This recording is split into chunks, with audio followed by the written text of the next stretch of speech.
Assalamualaikum warahmatullahi wabarakatuh. Kembali lagi sinau bareng Pak Guru Ani dalam pembelajaran tematik untuk materi tema 3 peduli terhadap makhluk hidup, subtema 1 hewan dan tumbuhan di lingkungan rumahku.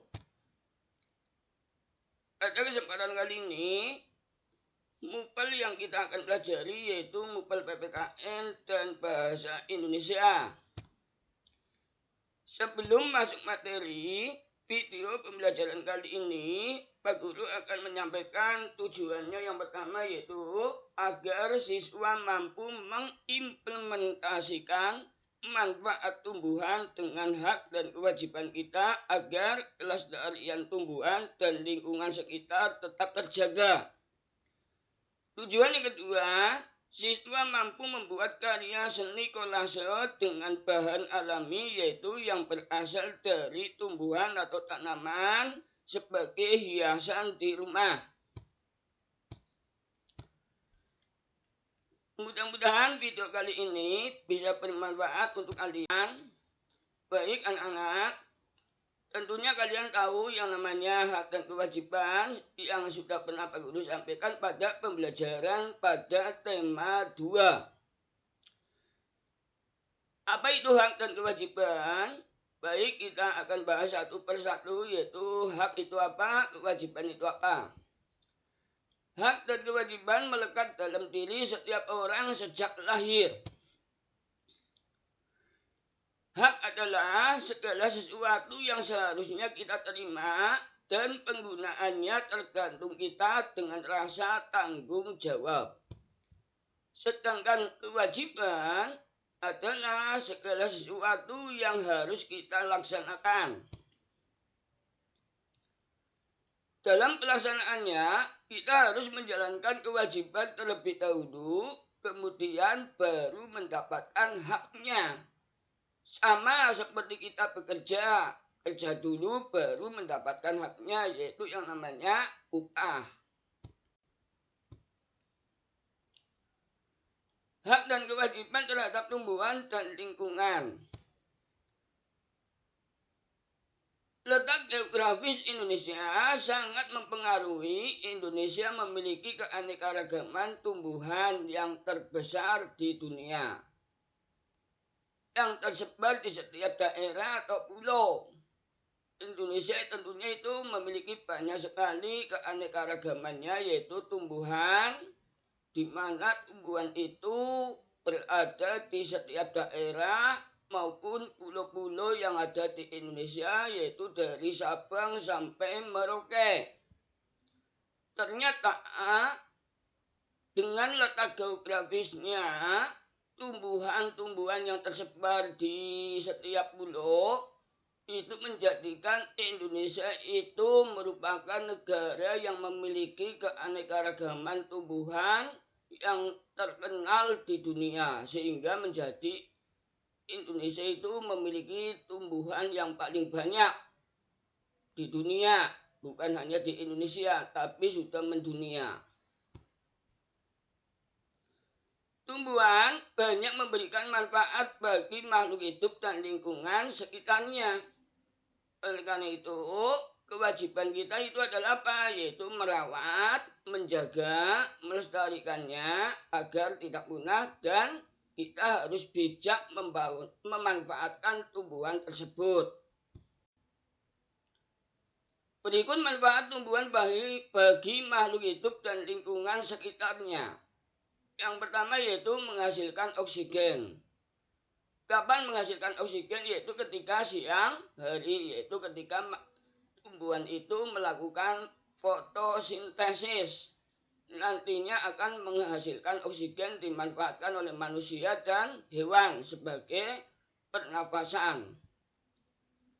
Sedangkan tumbuhan itu nantinya membutuhkan karbon dioksida, yaitu dari hasil sisa pernafasan hewan dan manusia itu yang nantinya dibutuhkan oleh tumbuhan.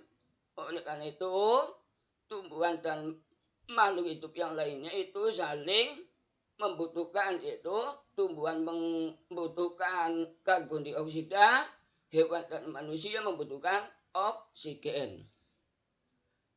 Kemudian manfaat yang kedua yaitu mengurangi polusi udara atau pencemaran udara.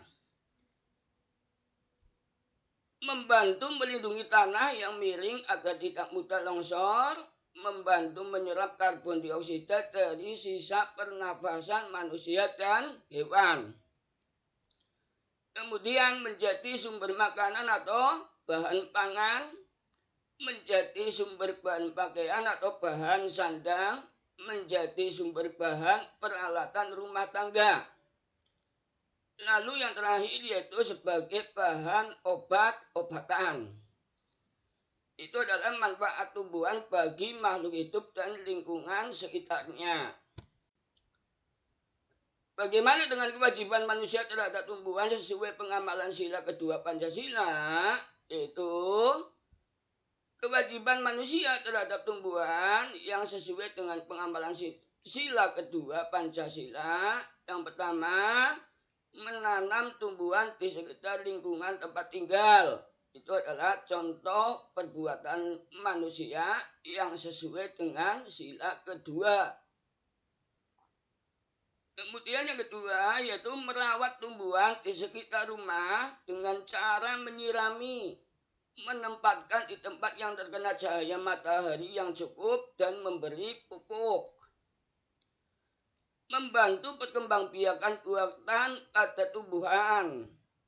Lalu tidak merusak dan membakar hutan, melakukan reboisasi atau penghijauan atau penanaman hutan kembali, dan tidak menebang pohon sembarangan, serta melakukan tebang pilih pohon yang sudah tua dan diganti dengan yang baru. Itu adalah kewajiban kita terhadap tumbuhan.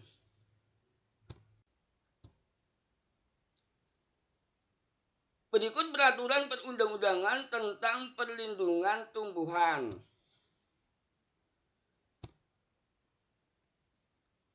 Yang pertama yaitu Undang-Undang Nomor 12 Tahun 1992 yaitu tentang sistem budidaya tumbuhan.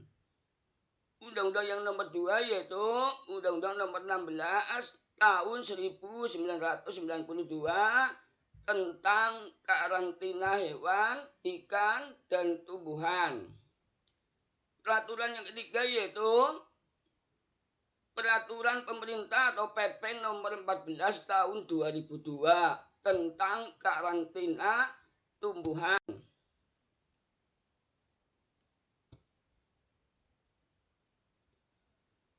Upaya pelestarian lingkungan hidup. Bagaimana upaya pelestarian lingkungan hidup? Lingkungan hidup adalah kesatuan ruang dengan semua benda, daya, keadaan, dan makhluk hidup termasuk manusia dan perilakunya yang mempengaruhi kelangsungan kehidupan dan kesejahteraan manusia serta makhluk hidup lainnya.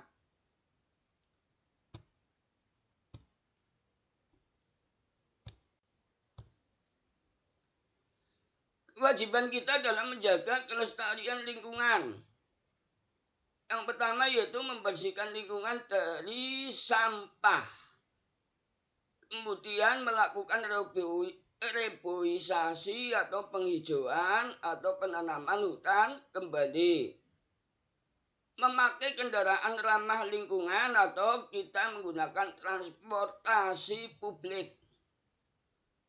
Melaksanakan pembangunan yang berwawasan lingkungan, dan kewajiban kita yang terakhir yaitu sebagai contoh saja yaitu memperindah lingkungan dengan cara menanam bunga dan tanaman hijau.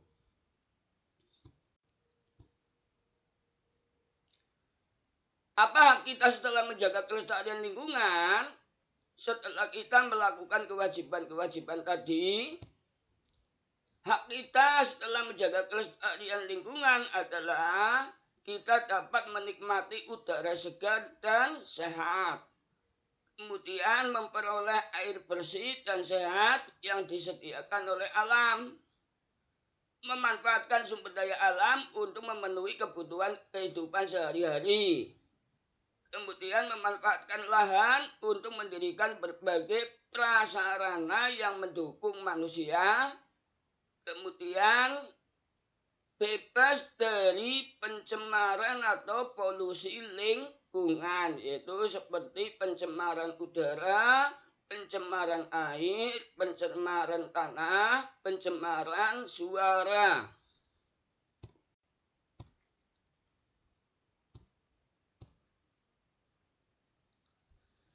Undang-Undang Nomor 32 Tahun 2009 menjelaskan tentang perlindungan dan pengelolaan lingkungan hidup yang bertujuan untuk melindungi Indonesia dari pencemaran atau kerusakan lingkungan hidup.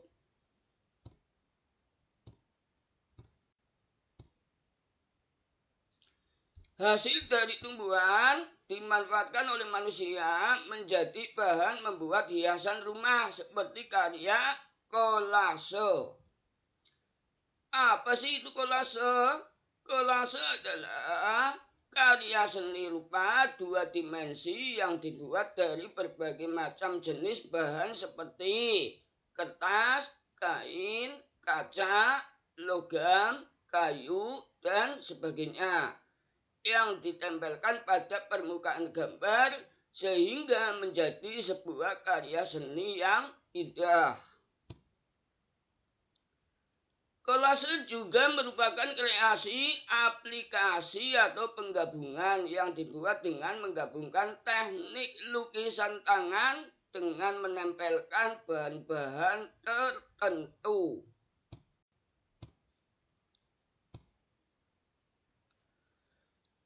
Manfaat seni kolase yaitu mengenal berbagai macam bentuk, mengenal berbagai macam warna, melatih ketekunan dan konsentrasi, melatih motorik halus, meningkatkan kemampuan berbahasa, meningkatkan rasa percaya diri, dan meningkatkan kreativitas. Itu adalah manfaat seni kolase.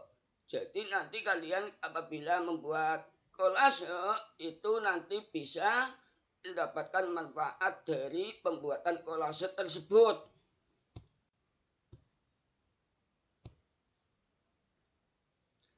Fungsi kolase terhadap lingkungan sekitar. Yang pertama yaitu sebagai dekorasi rumah.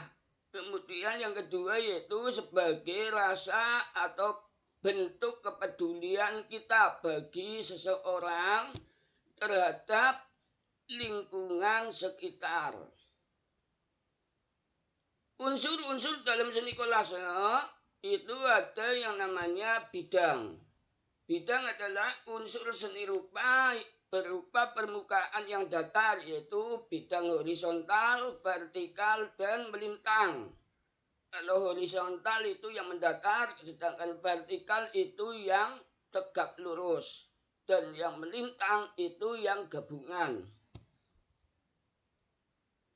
Terus unsur yang kedua yaitu garis. Garis adalah unsur seni rupa yang terbentuk melalui goresan atau perpanjangan dari titik yang satu ke titik yang lain. Adapun bentuk garis itu ada garis lurus, garis lengkung, ada garis putus-putus. Unsur yang ketiga yaitu titik. Titik adalah unsur seni rupa yang terkecil dan dapat melahirkan yang namanya berbagai macam bentuk. Unsur seni kolase yang keempat yaitu bintik. Bintik itu adalah bentuk titik yang lebih besar. Lalu yang kelima yaitu warna.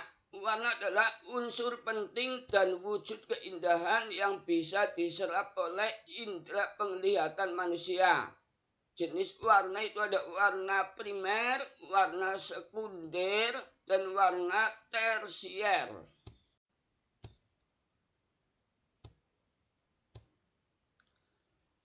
Bahan-bahan yang digunakan dalam karya seni kolase. Yang pertama yaitu biji tumbuhan, lalu ada daun kering, ada serutan kayu, lalu ada kaca, keramik bekas, kertas, kulit buah dan kelopak bambu, logam, lalu ada lagi yang namanya tempurung atau kulit kelapa.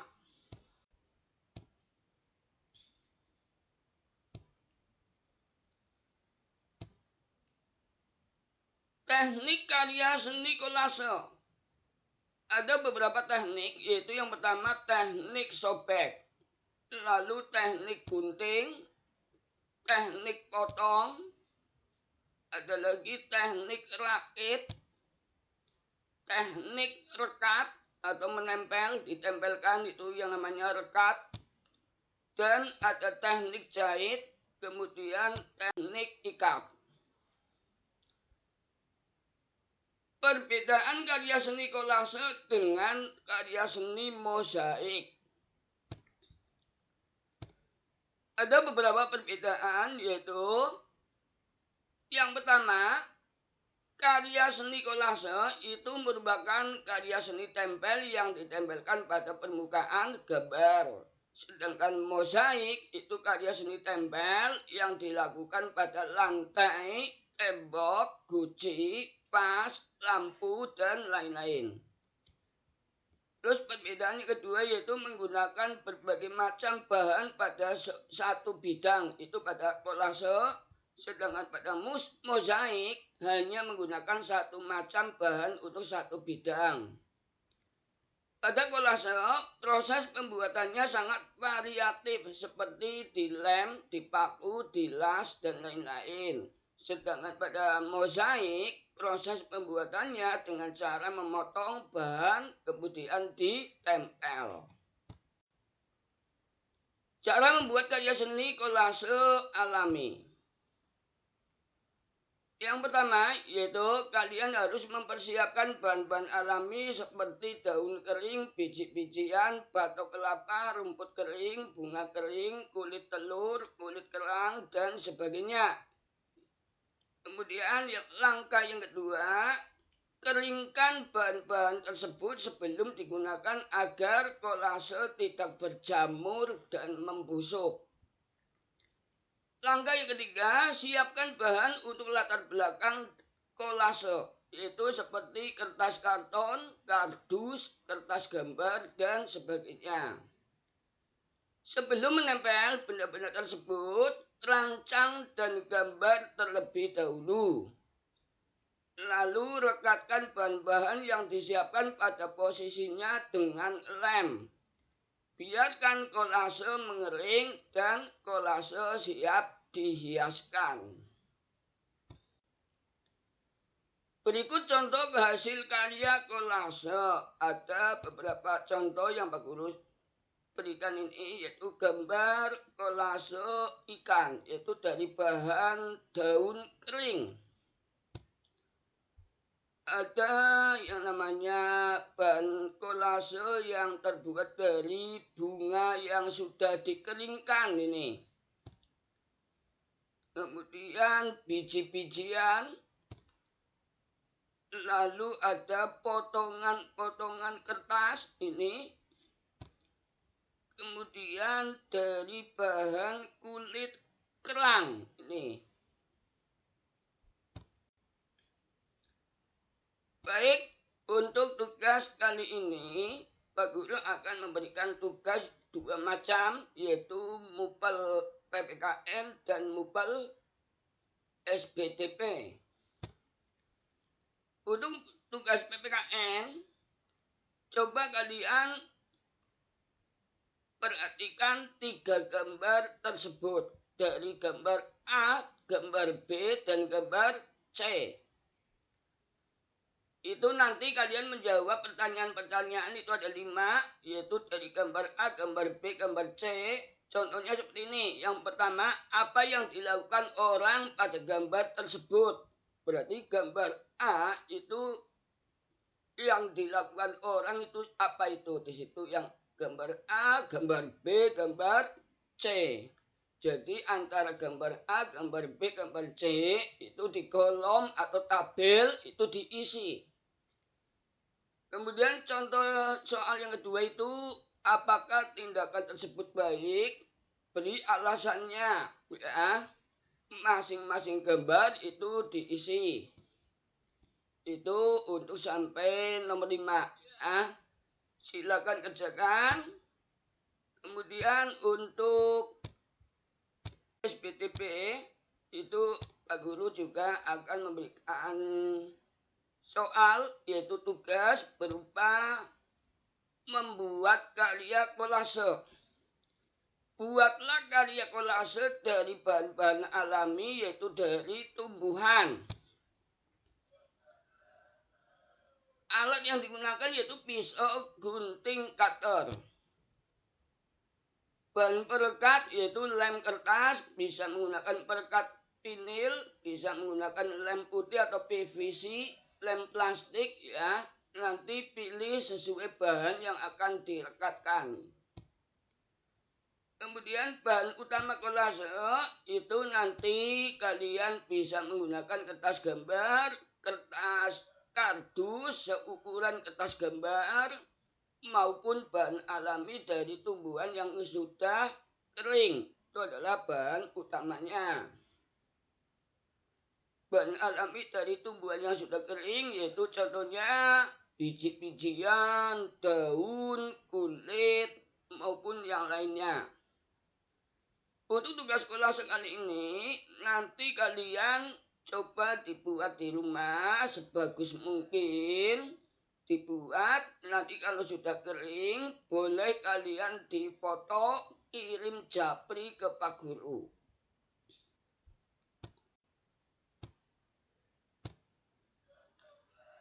Baik anak-anak, untuk pembelajaran kali ini sampai ini dulu. Sampai jumpa di pembelajaran berikutnya. Tetap semangat belajar dan selalu jaga kesehatan. Terima kasih.